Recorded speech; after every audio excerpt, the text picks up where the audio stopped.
बंधु जय जगन्नाथ ज्योतिर्विद पंडित श्रीपति आचार्य स्वागत करुचे कन्या राशि मासिक राशिफल नवेम्बर 2026 को दश बंधु आबाल वृद्धवनिता समस्त कन्या राशि भगवान श्री जगन्नाथ चरण प्रार्थना कि मासटी निश्चय आपण मंगलमय हो।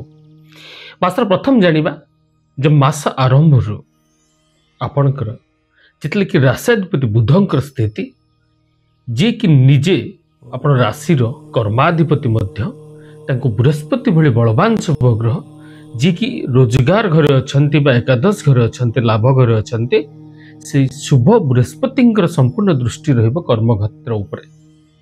तो ये आशाठू अधिक कर्मक्षेत्र उन्नतिर मासटी रहिबो। तो जो टार्गेट बेस्ड जॉब अछंती लाइक आपनकर मार्केटिंग जॉब अच्छे तो से निश्चय से टार्गेट फुलफिल हम और मोस्ट ऑफ द टाइम कि आप जेहेतु बिजनेस घर अधिपति बृहस्पति हाईएस्ट शुभ घरे अछंती तो वाणिज्य व्यवसाय जो कर आशाठू अधिक सक्सेसफुल मंथ रहिबो। चाकरिया जो मैंने अछंती चाकरी घर अधिपति प्रति बृहस्पति सुदृष्टि थिबारु चाकरी क्षेत्र में उन्नति हम मात्र राहु भली ग्रह दृष्टि थिबारु अनेक समय परिवर्तन किछि नजर आसिबो। आपण दायित्व स्थान किंबा आपणकर चाकरी ए क्षेत्र निश्चय किछटा परिवर्तन आसिबो। That is transfer promotions or any type of changes in job sector position or place.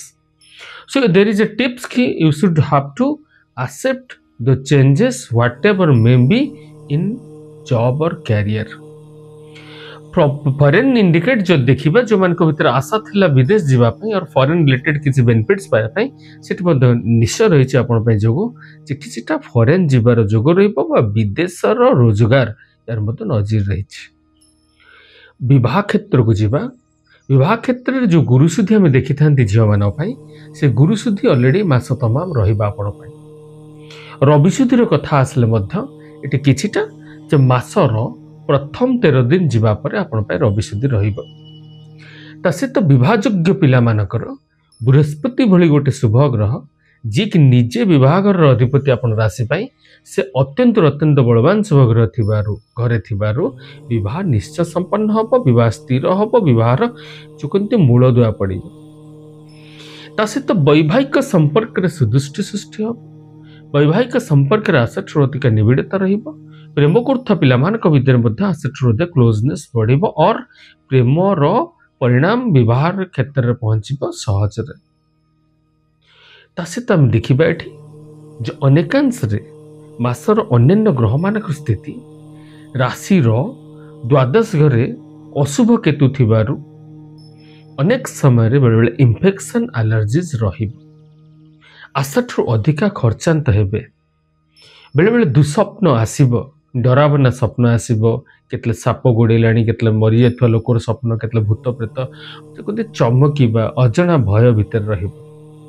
ता सहित एटी जोठी अछंती शनि जेतु सप्तम घरे शनि बी अलर्ट कि मारक घर जो आम ज्योतिष भाषा रही द्वितीय सप्तम एवं अष्टम सेतले एठी मध्य सप्तम घरे शनि थिबारु आपण बेले बेले जदि विवाह करछंती आपणकर स्वामी हितले स्त्री रो कि स्त्री हितले स्वामी रो अपोजिट पार्टनर रो किछिटा स्वास्थ्य बाधा आसीबा अजथा मतांतर मनांतर सृष्टि होबा किबा किछिटा मध्य बाधा विघ्न रो एटे संपूर्ण नजर रहिबो।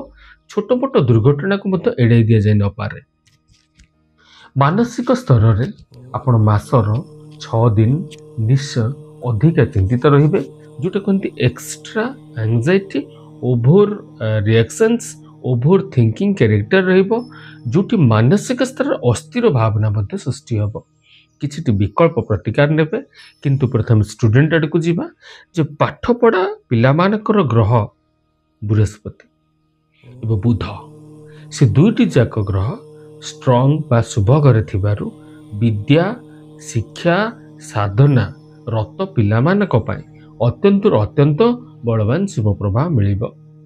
प्रतिकार विधान रही जे केतु पाई आपण प्रत्येक समय जितले सुजोग मिलुथिबो कुष्ठ रोगी किसी साहाय्य करंतु खाइबा दिंतु कि कला कला वस्त्र छत्ता कंबल गामुछा किसी दे पारिबे।